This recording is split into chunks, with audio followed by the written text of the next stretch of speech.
Hey guys, welcome to my Lisp tutorial. Today I'll be taking you all over a few concepts in Lisp for functional programming, and this will be quite useful for you all. And if you pay close attention to what I'm going to teach you all, you'll understand why I'm saying that. So yeah, let me get started with the folder structure first. So your whole folder structure will first be your first name, your last name, and the homebook number. We'll have a README text over here. You will let us know what editor you're using, what version of SPCL or Lisp that you're using, and any other details that you want to let us know, anything about maybe your code or whatever, in general, anything. What else? So when you go to each question, you're going to create a Lisp file for it, a Lisp file, and also have another listener for it. So you could have, say, question 1 listener, and you're going to have one Lisp file. So like question 1 editor. Obviously, you know, if it's 1A or question 1 or 1A, however you want to name it, just name it accordingly, but just make it pretty intuitive. We don't want to rack our brains about which question are we referring to. And just change the extension, make it less. So now we have this. This is something that we're expecting. Now, when you open this, you're going to get an empty Lisp thing. I want to take you all over comments. So this is a comment. Any semicolon is a comment, but like if you've used markup languages, you might know we have different levels. Like say for HTML, there is an H1, there's an H2 tag. Similarly, here we have like a basic comment has 4 semicolons. Then you can keep increasing or decreasing them depending on the level of your comment. Now, initially, like say you want to say something about what the function does, or you've created a function and you want multi-line comments. So you might have a hash line 9 and hash. Just write whatever. So this function does blah blah blah, and that's how you can write. Now, one very important thing I want you all to know about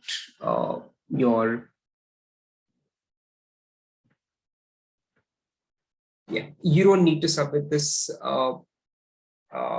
this compiled file because it's not very useful for us. But if you submit it, it's not going to be a big deal. It can exist. Just make sure that it has these codes, it has these hashes around it, because that will let us know. And also this extension type, that is the compiled file. It's not your Lisp file. Yeah. So coming back to if you're running something in Lisp, remember to add these brackets. These brackets have a meaning behind them. A lot of students have made this mistake where unnecessarily they lost marks, where they do something like this. This is what you're going to return if you do something like this, but do the exact same thing with brackets, you get some value. This has no meaning in this. Maybe it could be pertaining to a specific editor that you guys are using, but if it was that case, then it would have been nice to know. But in general, Lisp by default uses brackets around it. And that is something that is mandated by Lisp, or that's how it works. So say this is what you ran, and in this question, we weren't looking for errors per se. So this is my output. So I'm going to pull everything from here to here, and I'm going to put it in my listener. And now this is my listener file, as simple as it can get. your command and the output that your command produces. Now, say you're using a function, like say for my question 2, let's take a look at your program that you did for homework 1. You have this, so you have added these comments, multi-line comments. I just added these to be fancy. You don't need to, but this is how usually comments are written, where you write the input type and what is getting returned. So yeah, so we talked about your functions and everything. So when you're reading a function, if you want to run it on the command line itself, then you're going to want to have to add a print statement so that it can print directly with the function name. Don't worry about read too much. It just takes command line arguments, but that wasn't a part of your code. That wasn't part of your homework, so don't take too much stress about it. Say I run this. It's going to ask me for a number. I'm going to take this. So this is what my output comes to be. So since I'm doing this on the command line, I would take this. You don't have to take your path. I don't really want to know where you saved it, but this is what's important. But you might just want to be like, take the entire thing, you paste it in your listener. To listener and just paste it here. If you don't want to share this, just be like maybe all the way to here and just be like paths. We don't really care, but as long as we see the command that you've used, your output also is important, and whatever other stuff that the command usually wants to show. Let me talk about trace a lot more, because let's say I pick this program, let me copy everything from it. Actually, I just need this.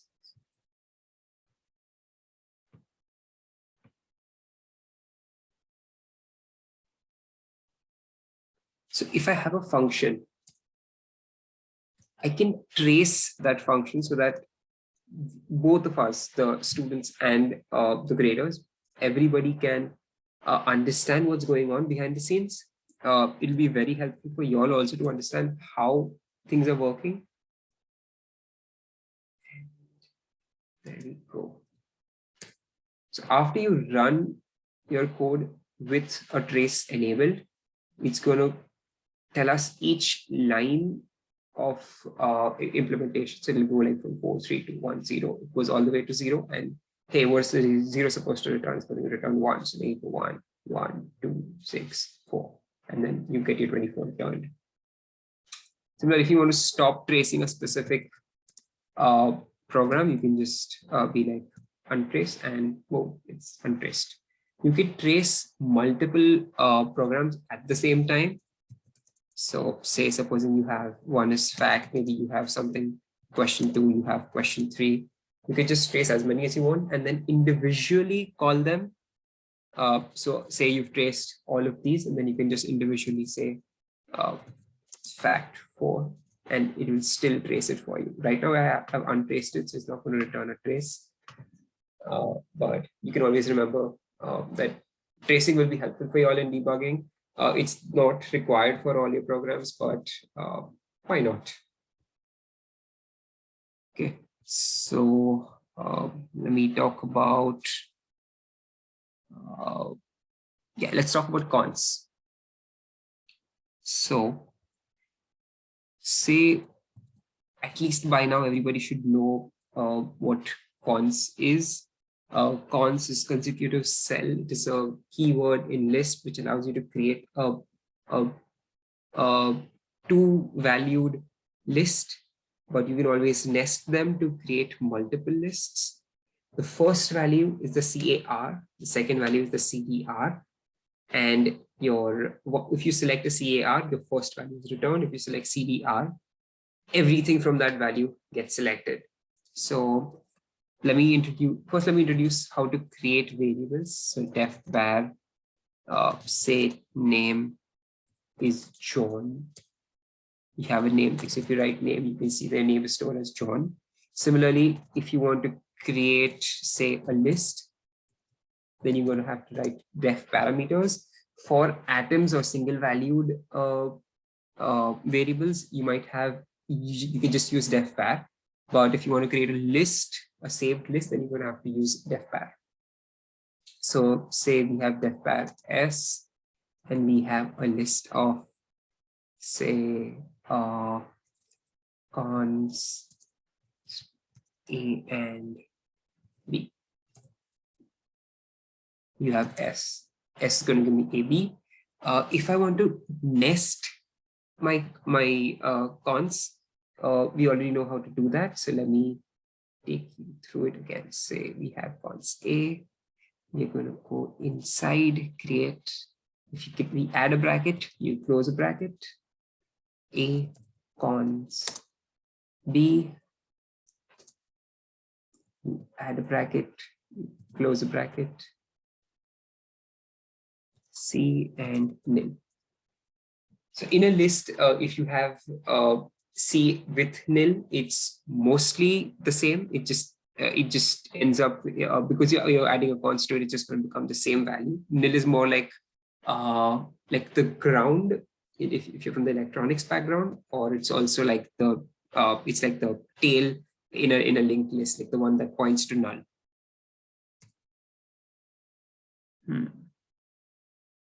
Let's see. Oh, we forgot to add the cons.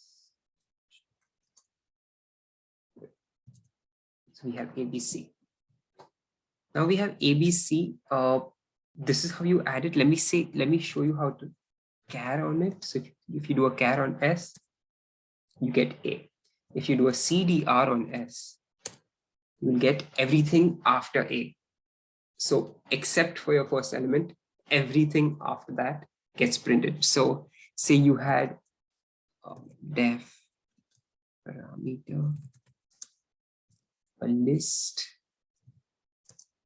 of, say, A, B, C, D, E, F.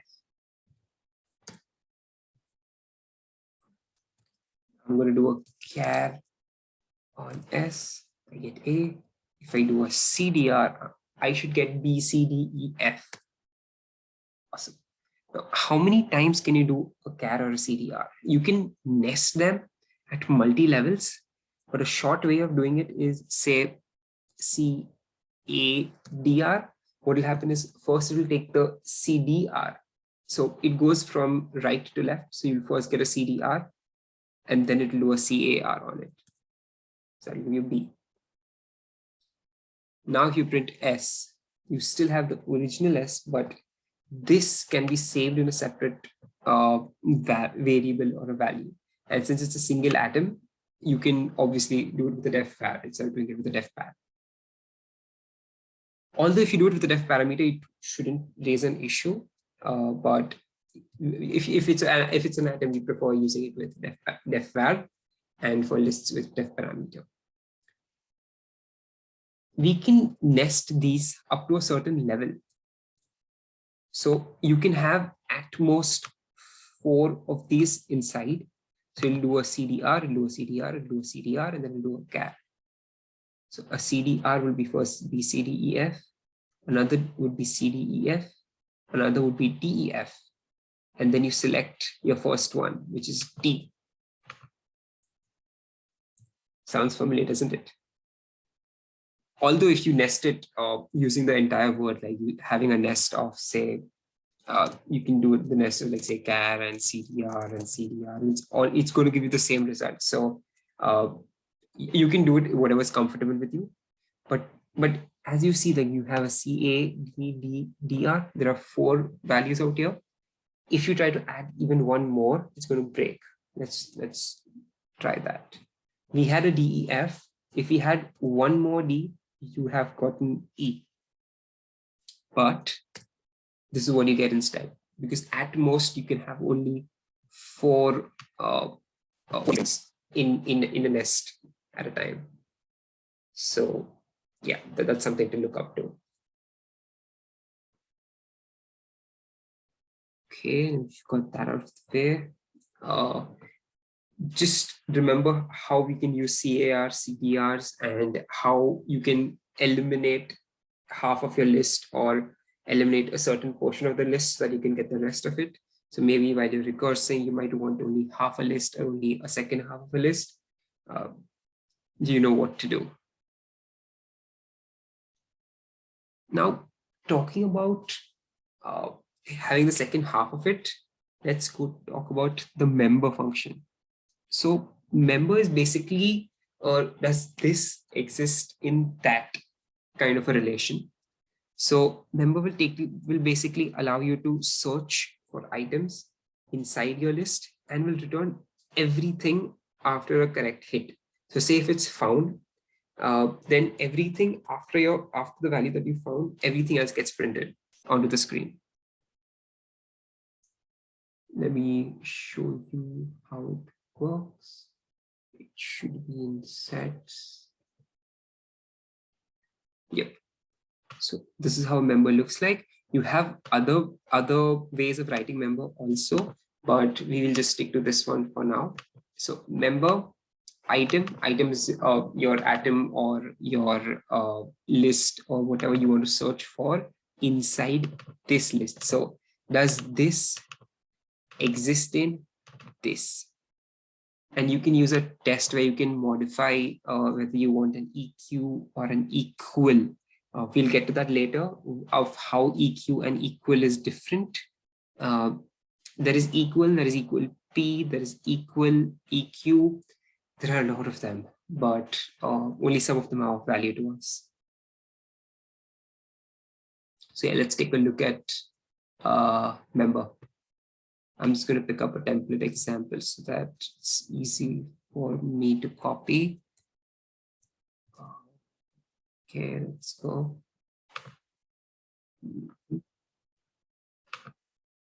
Okay. Yeah. So is Zara a member of this list?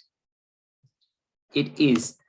So what do we get after we find it? We get Zara, we get Rian, and Noah. We get all three of them after the hit. So we can see that it first goes, it looks at Ayan, looks at Abdul, it looks at Zara, it found Zara, and then it just starts printing everything else. So it's like it doesn't need to look anymore, it just returns everything after that. Now, this sounds similar. This looks like CDR, doesn't it? So if I had this list, if I do a CDR on it,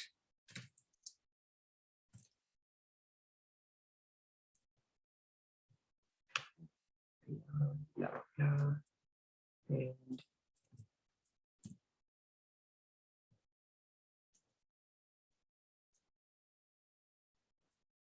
so I wanted Zara, so skip this, so double CDR.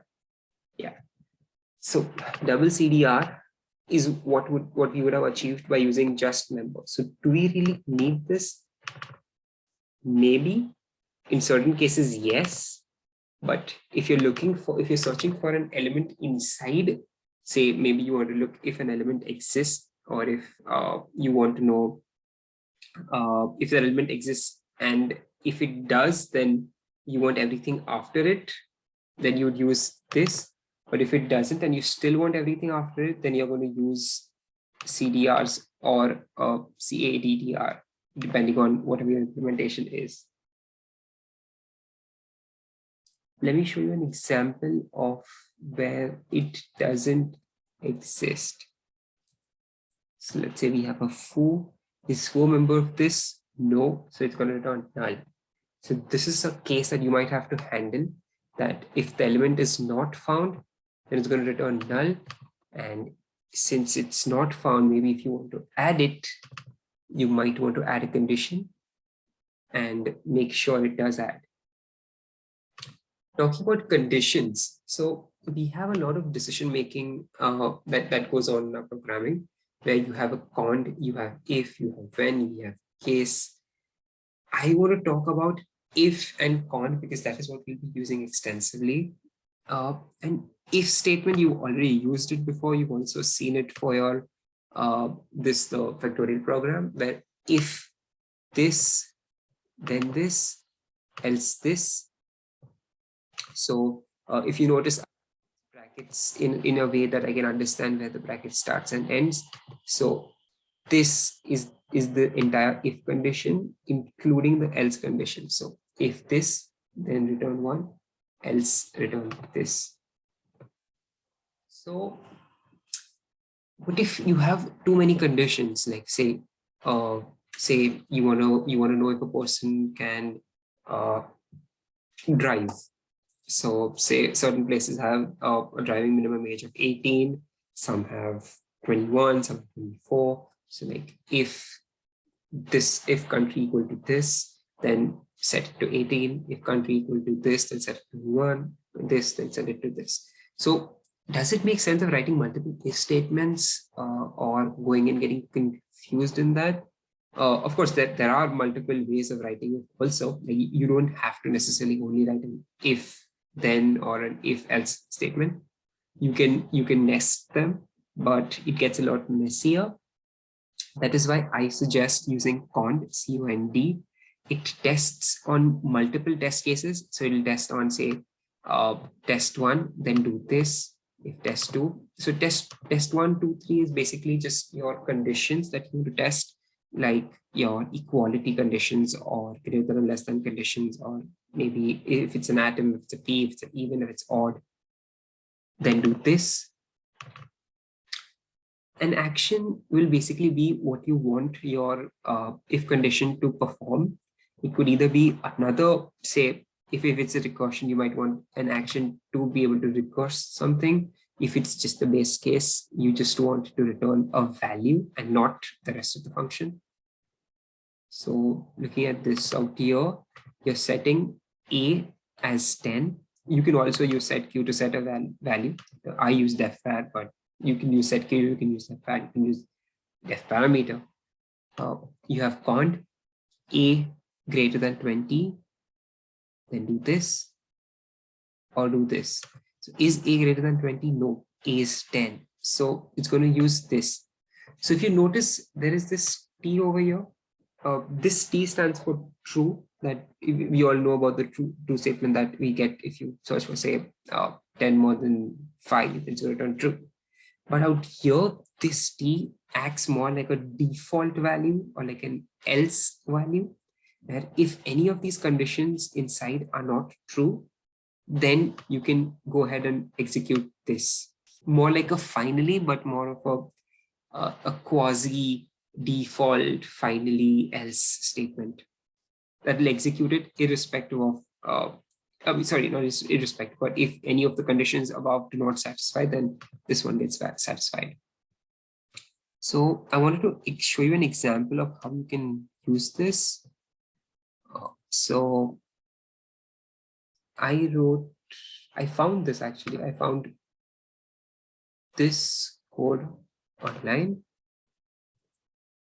where it will show you a sum of numbers using the cond operation. So if a number is more than or equal to 0, then return 0. If a number is equal to 1, return 1. If the number is greater than 1, then add the number to the rest of it. So I didn't really like the way in which this code was formatted. So I came up with this one, something that we're more familiar with. We've done something before. It's kind of the same, but here we have number -1 rather than having this shorthand subtraction. So if number plus the rest of the recursive function, number -1. So if you added 4, it will give you like 3, 2, 1, and then later on it's going to add 1, 2, 3, 4. But you want to simplify it further, you can just get rid of what is this. If it's greater than or equal to 0, if it's equal to 1, these two are base cases. But is this really necessary? This is where I would add the T2. So say you have this. all of these three functions do the same thing, but they're just written in a different way. Sum of numbers 0, 1, greater than 1, then do this. 0, 1, greater than 1, then do this, or this. So here, if you take a look at this, so this is my default t. If it's not 0, if it's not 1, then by default this is going to go ahead. And let me trace it and show you. And this is why I keep pestering you all about the trace thing, because it really does help understand how you can use it. So let's say I want the sum of numbers, say 3. So intuitively thinking 3 plus 2 plus 1 is going to give you 6. But let's see how it breaks down, and you can see it on the screen. It's going to go from number 3, the original number goes in. Is this true? No. Is this true? No. So by default, number plus blah blah blah. This goes on. You get 2, then you go to 1, and then starts the addition part of it. So 1, 3, 2. So 2 plus 1 becomes 3, 3 plus 3 becomes 6, and that's how you get the 6 back. Okay, so please get used to corn, start using corn. Of course, we're not going to penalize you if you're going to use if, but you're just going to make it worse for y'all. Coming back to the EQ, equal and equal. So let me show you an example of what I mean by EQ, how EQ and equals are different. So 3 is 3, this should be true. 3, 4 should be false. Now, if I do this,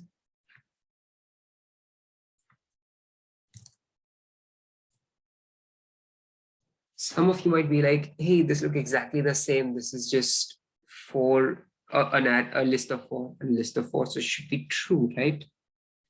Nope. This gets stored in a different address point. This gets stored in a different address point. That is why they're not technically equal. I mean, they are equal, but the EQ does not satisfy it. But if you look at just the value is basically like, so if you use JavaScript before, you know how there is a strict equals check, and then there's a regular check. And the regular check, everything that matches the values gets true. It's precisely what happens here with equal. Everything gets by default selected as everything is searched by value. But let's say you have something like this. Oops, isn't this the same value as this? But the data type is different, right? So this is a float. I don't know what's it called in Lisp, but I mean, it's a decimal value basically, and this is a number. So how do you go across about that? There is another one known as equal P, which kind of overlooks even the data types. These are just nasty ways of making lives more complicated, but they have their own purpose for sure. Equal checks for value, but it does not look for data types. Equal P is just true for as long as the value matches. EQ is a little more stubborn about things, so you might want to just play around, practice, figure out what's up. Another thing I wanted to let you all know is, what about null and nil? Are these two guys different, or are they the same? From the look of it, it is the same, and that is exactly what it is. So a null nil should return true, because you're checking if nil is null. Remember how it goes. Nil is null. It's in the prefix order. So yeah. So you're going to be using this a lot in this homework. You're going to be using member a lot. You're going to use number. You're going to use symbol. You're going to use atom.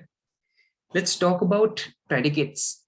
the atom, and I just spoke about atom and everything. So let's see what exactly is an atom.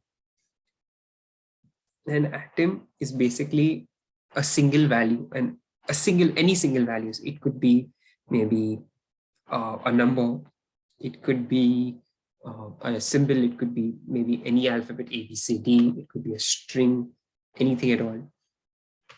So how does it go about? Atom A should be true.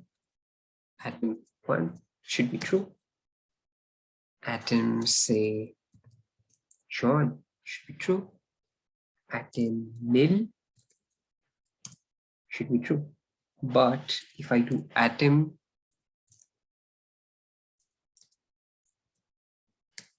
no, so a list can never be an atom, right? Because it's not a single valued item. A list, even though a list is a single valued list, it is still not an atom, because it could increase, it could become more than an atom, right? So this is a check for whether whether you have just a single value or you have a list. And if you have a list, then what are you going to do ahead with it? Now, what is this one? This is just a number, right? So what if I have to check if it's a number or not? So is instance of integer or is instance of alpha? If people have done Python, you'll know, like, is alpha will basically return if it's an alphabet or not. Is num will tell you if it's a number or not. So similarly, we have number p, which will tell you if a number, if an atom is a number or not. But if I do it as a, it's not a number.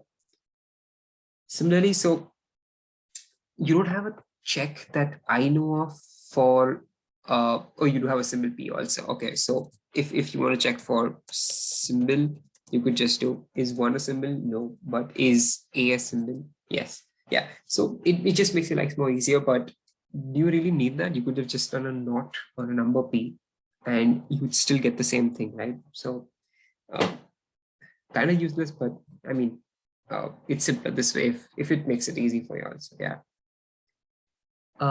Yeah, so just look up for number p, if it's a number or not, if it's an alphabet or not, and atom for if it's a list or not. Might strike something, maybe not. Take a look. Oddp, just while we're at this topic, I'll just make you all go through this. So if you have an odd number, it's going to return true. If you have an even number, it's going to return false. Similarly, evenp will also do the same thing. Again, so it doesn't make sense, honestly, knowing two separate things. You could have just done a not on one of them to make it true or false, and then recurse on it. But yeah, whatever's comfortable. What if you just add something random, very stupid? Then it's just going to be like, it's not an integer, right? So just be careful of that. If you're using oddp or evenp, you want to have numbers itself. You can't just add something like a list or something random. It has to be an integer atom. Yep. Okay, so we've gone over this. We've gone over equals. Anything else that I need to check for the homework?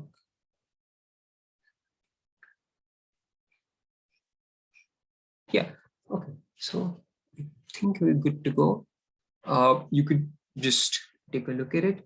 I'll just make you all go through recursion once more, once using if and once using cond. Feel free to use whichever you want. Please preferably use cond. It'll make your and our lives easy for debugging. And if you're using it, please make sure you indent your brackets correctly, because otherwise it's going to be a nightmare.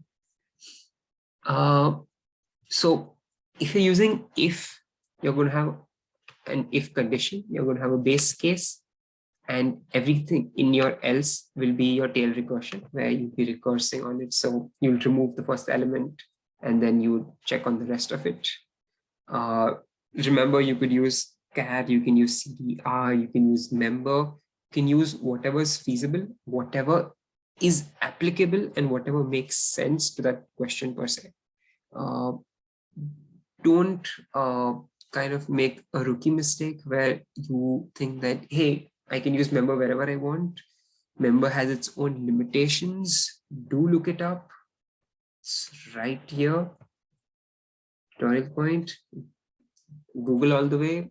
It's always helpful. And when it comes to cond, as I mentioned, you have one bracket here, one bracket here, and sorry, it's in the end. Oh no, it was I was right first time. Yeah. So this is what can happen. So if you don't have it indented correctly, you're just going to be like, wait, is this closed? No. Is this closed? No. Is this... So just be careful about that. This ends this. This ends the cond. Inside the cond, you like if you'll be adding everything inside the cond bracket itself, and then you will have like case 1, case 2, case 3, and what happens in case 3. So as I mentioned last time, you can use your action does not necessarily have to be just an atom. The action for this condition is this entire thing. This is the action. This is the case 1. You return 0 if this is true. You return 1 if this is true. And if this is true, then you do this entire thing. So your action can also be your tail recursion. And you could always shorten it with the T. You could definitely look up for more tutorials. You can look up the tutorials point where I have added these few. If there is cond, there is set, there is predicates, lists. Oh yeah, we can. Let me show you how map works.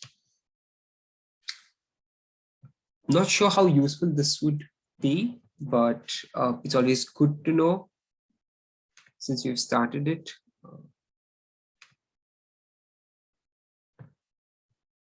So if you use any other functional programming language before, you know what a map does. You will be mapping over this entire list and you'll perform this function on it. So this is like an anonymous function. If you're aware of it, so an anonymous function is a function where you don't really have the function saved somewhere or like have the name or something of it, but it comes as a part of your implementation itself. It just gets implemented on the fly. It's just done on the spot. So what are we doing out here? We have a list 1, 2, 3, 4, and we are passing this anonymous function to it where we pass x onto this. We pass the value of x onto this, and we're going to map each value of x and add it to 10. So this would give us 11, 12, 13, 14. So this is how you can use map. You could play around with it a little more. You could, as you see out here, I'll attach this to the link. I'll attach this to the description. You can see how you can use different, you can use map in a different way. I'll also want to introduce you all to reverse. Say I have a list, defparameter s. I have 1, 2, 3, 4, 5 s. Now I want to reverse this. 5 was equal to 1. What if s was letters?